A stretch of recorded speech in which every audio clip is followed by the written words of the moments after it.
एक बेलपत्र का पौधा हमारे घर से 5 दोषों को समाप्त कर देता। जरा ध्यान देना शिव पुराण की ओर। बेलपत्र का पौधा जिसके घर में होता है 5 दोष समाप्त कर देता है। पहला, वास्तु दोष को बेलपत्र का पौधा समाप्त कर देता है। दूसरा, पितृ दोष को, वास्तु दोष पितृ दोष को बेलपत्र का पौधा समाप्त कर देता है। तीसरे नंबर पर काल सर्प दोष को बेलपत्र का पौधा समाप्त कर देता है।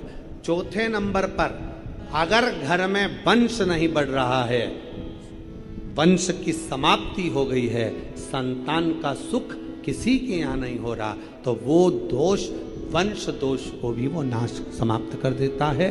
और 5वें नंबर पर है, 5वें नंबर, यदि घर में कोई बहुत बड़ी बीमारी प्रवेश करने वाली है, बहुत बड़ी बीमारी आने वाली है, तो बेलपत्र का पौधा वो बीमारी को अपने ऊपर झेल कर तुम्हें उस बीमारी से मुक्त कर देता है।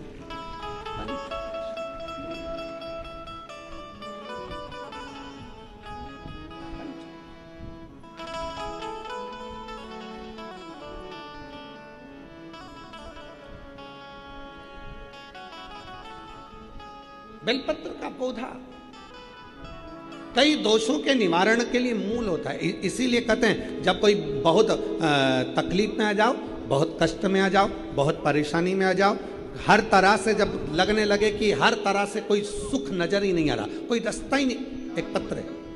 एक लड़का बोलता है, क्या मैं इनकम टैक्स का सबसे बड़ा ऑफिसर बन सकता हूं? एक लड़का कहता है, क्या मैं इनकम टैक्स का सबसे बड़ा ऑफिसर बन सकता हूं? और माँ कहती है कि तू एक काम कर। सियोर वाला बाबा कहता है, बेलपत्र की लकड़ी का चंदन बना, शिव जी पे लेपन कर और विद्या अध्ययन कर, अच्छा पढ़, अपनी मेहनत को 4 गुना कर। सियोर वाला बाबा कहता है, जब अपनी मेहनत 4 गुनी होती है तो उसका फल जरूर मिलता है।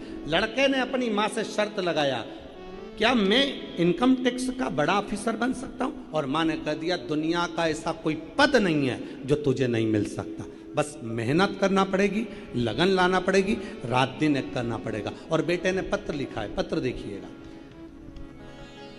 मैं कविता मिश्रा, पति सुधीर मिश्रा, पुत्र राहुल मिश्रा, पुत्री सपना मिश्रा, अमृतसर की रहने वाली हूं।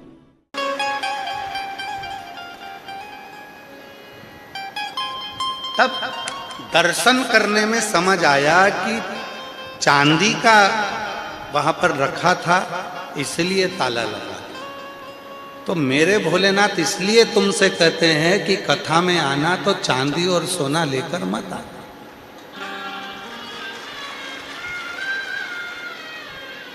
जैसे मैं बैठा हूं, क्या चोर के ले जाएगा?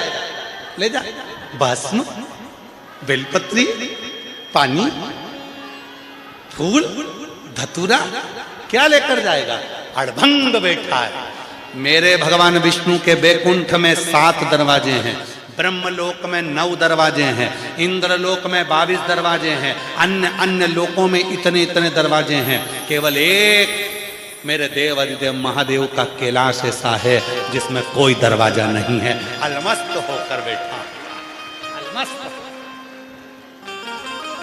किसी ने पूछा, तुम दरवाजे नहीं लगवाते? हुआ एक बार लक्ष्मी जी ने भी भगवान विष्णु के सामने जिद पकड़ ली, मैं तुम्हारे साथ घूमने जाऊंगी। भगवान बोले, इतनी जिद क्यों कर रही है?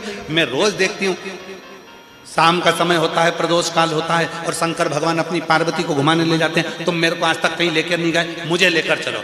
ऐसा होता है, संगत देखकर रंगत बदल जाती है।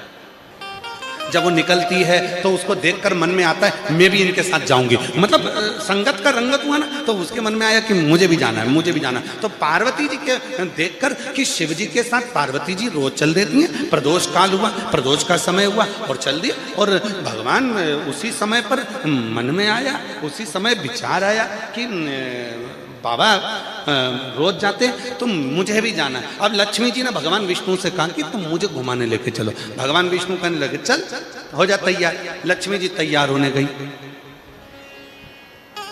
तैयार होकर दरवाजा बंद करा, खिड़की बंद करी, फिर दरवाजा बंद करा, फिर खिड़की बंद करी, फिर दरवाजा बंद करा, फिर खिड़की बंद करी, फिर दरवाजा बंद करा, फिर खिड़की बंद करी। सब दूर से बंद कर कर लक्ष्मी जी जब आई तो रात हो गई। इतने में भगवान के सामने आकर, इतना अंधेरा, इस अंधेरे में घूमने जाएंगे? भगवान बोले तू ही लेट आई है। लक्ष्मी जी ने भगवान विष्णु से कहा, प्रभु ये बताओ कि मुझे दरवाजे बंद करने में इतनी देरी हो गई और शंकर भगवान तो रोज रोज पार्वती को घुमाने ले जाते हैं, उनके यहाँ दरवाजे बंद नहीं करते क्या? इतने में भोलेनाथ जी की बात आई तो भगवान विष्णु ने कहा दरवाजे होए तो बंद करे, दरवाजे ही नहीं है। लक्ष्मी जी बोली दरवाजे ही नहीं है। नहीं तो घर का सामान कोई चोर चुरा के ले जाए तो?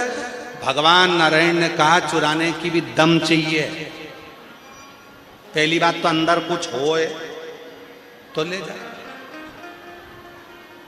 सारी समस्या का हल, अरे जम के तो बोलो, एक लोटा जल शिव जी के पास मिलेगा क्या? ज्यादा से ज्यादा एक लोटा, बस बेलपत्र, और क्या ले? बाबा तो कुछ तो लेकर।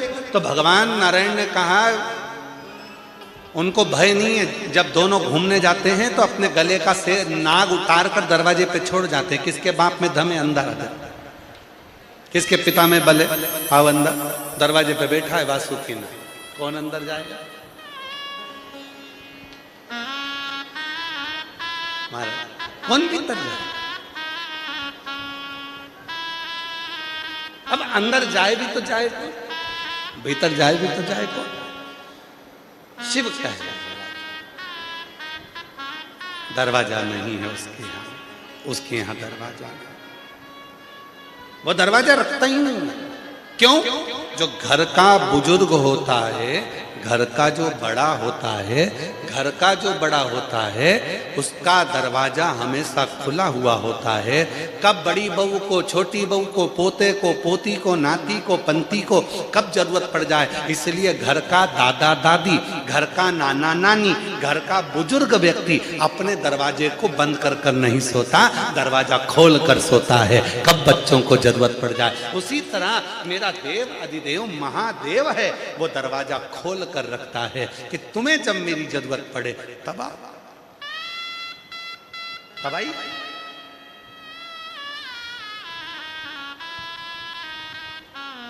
अब कल का प्रश्न,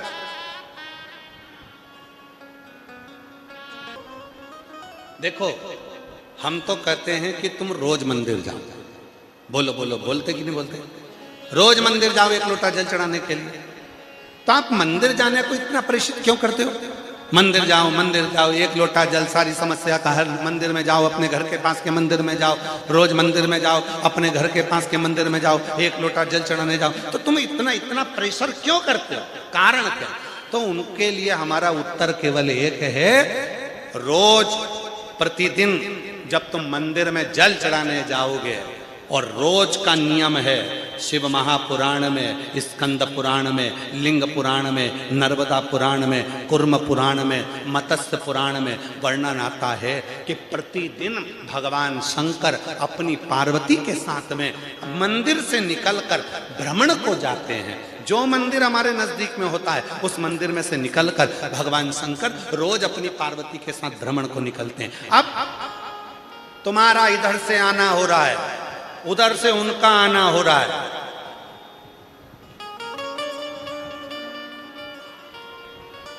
टकराओगे। जब टकराओगे तुम पैदल पैदल, वो नंदी पर जैसे टकराओगे, छोटी गाड़ी की तो कभी गलती रहती नहीं है, गलती तो बड़ी गाड़ी की है ना। तो बड़ी गाड़ी फोर व्हीलर पे तो भगवान भोलेनाथ बैठे।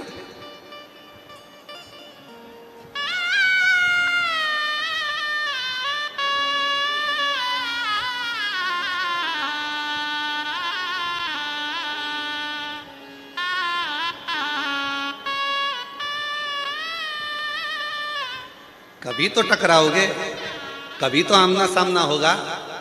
रोज मंदिर जाओगे, रोज जल चढ़ाने जाओगे, एक दिन तो मेरे महादेव से टकराओगे। जब टकराओगे उसी दिन तुम्हारा कल्याण हो जाएगा। जब टकराओ मिलन हो बहुत आ। रोज मंदिर जाओ, प्रतिदिन। कभी तो टकराएगा, कभी तो सामने आएगा। तुम्हारे नजदीक में जब शिव पुराण की कथा हो, 100 kilometre, 150 kilometre, 50 kilometre, 500 kilometre, 300 kilometre कथा सुनने जरूर जाओ। कभी तो टकराएगा। जिस दिन वो मिल गया उस दिन कुछ नहीं करेगा। जब टकराव होगा तो निश्चित है एक बार तो देखेगा और उसके देखने में ही हमारा कल्याण हो जाएगा। नंदी केवल देख रहा है, नंदी मुख से कुछ नहीं कह रहा है, एक शब्द नहीं बोला नंदी। स्वयं इंद्र की कथा कहती है, नंदी बैठकर तप साधना कर रहे थे, इंद्र का निकलना हुआ, नंदी को देखा, हंस दिए, नंदी को हटाना चाहा, बस केवल नंदी शिव को देख रहा है। और याद रखना, जो भोलेनाथ का दर्शन करता रहता है, जो शिव से आस लगाकर बैठा रहता है, उसको, उस व्यक्ति को जो शिव से आस लगाकर बैठा है, उस पर कितना भी आक्षेप लगाओ, कितनी भी उंगली उठाओ, कितनी भी गालियां दो, कितना भी अपशब्द कहो, कितना भी इल्जाम लगा दो, जो शंकर से आस लगाकर बैठा हुआ है उसका जवाब वो नहीं देगा, उसका जवाब तो स्वयं देवाधिदेव महादेव, मेरा महाकाल राजा देगा।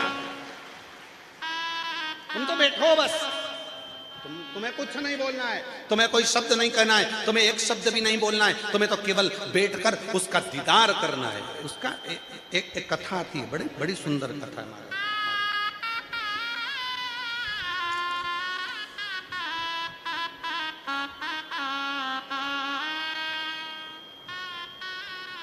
वीर शिवलिंगायत संप्रदाय में 63 नयनारों में से एक नयनार की कथा आती है, अप्पूदी की।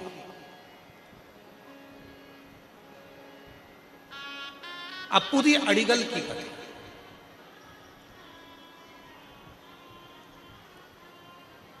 शिव का बड़ा भक्त था। एक शिव जी के भक्त थे, अप्पर स्वामी। अप्पूदी अड़िगल अप्पर स्वामी को बहुत मानता था। अप्पर स्वामी केवल शिव शिव शिव शिव, उनके गले में भी शिव है, उनके मस्तक पर भी शिव है, रुद्राक्ष की माला है, कानों में भी रुद्राक्ष है, हाथों में भी रुद्राक्ष है, केवल शिव केवल शिव केवल शिव केवल शिव।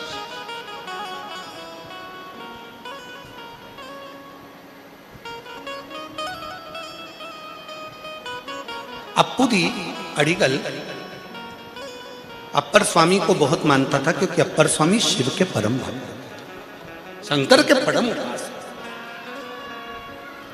शिव भक्त की सबसे बड़ी निशानी कौन सी होती है? शिव भक्त की सबसे बड़ी निशानी कौन सी होती है?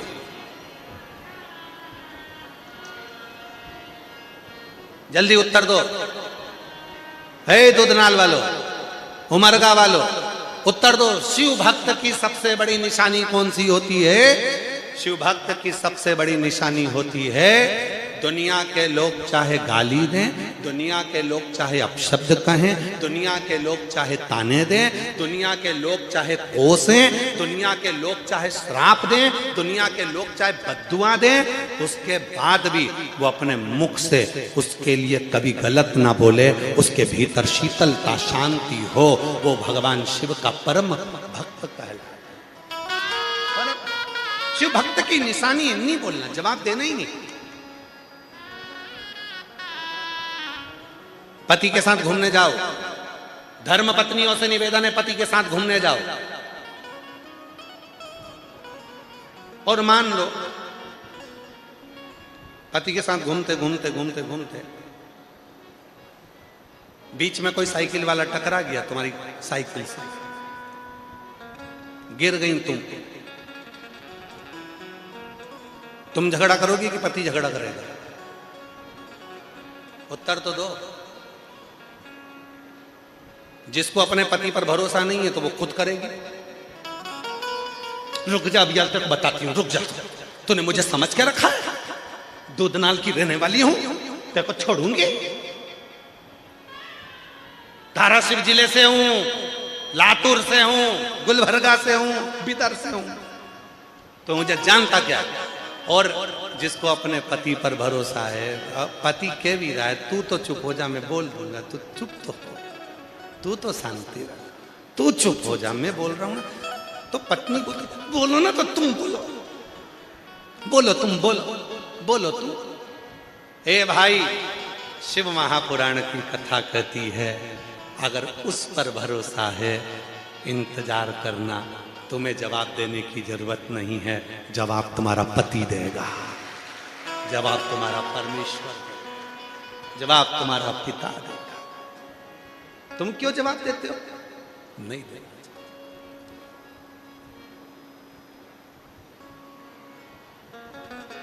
पर थोड़ा इंतजार तो करो।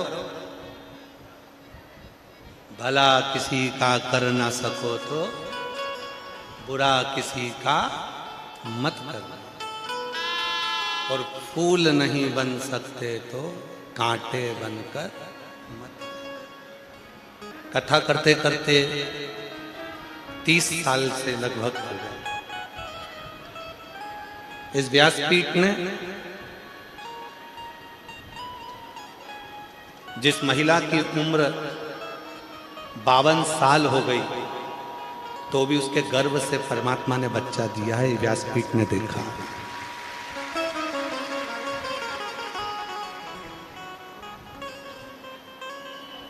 जो कहकर गई थी कि मुझे परीक्षा लेना है और मुझे एक बच्चा नहीं, मुझे 3 चाहिए, और मेरे भोलेनाथ ने एक को 3 भी दिए हैं, एक ही गर्भ से।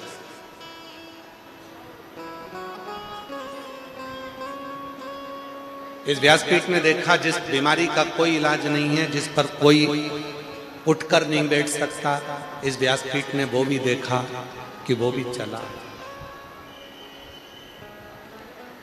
क्यों? इसमें सीहोर वाला बाबा कुछ नहीं करा, इसमें करा है आपके विश्वास ने काम, इस पर करा है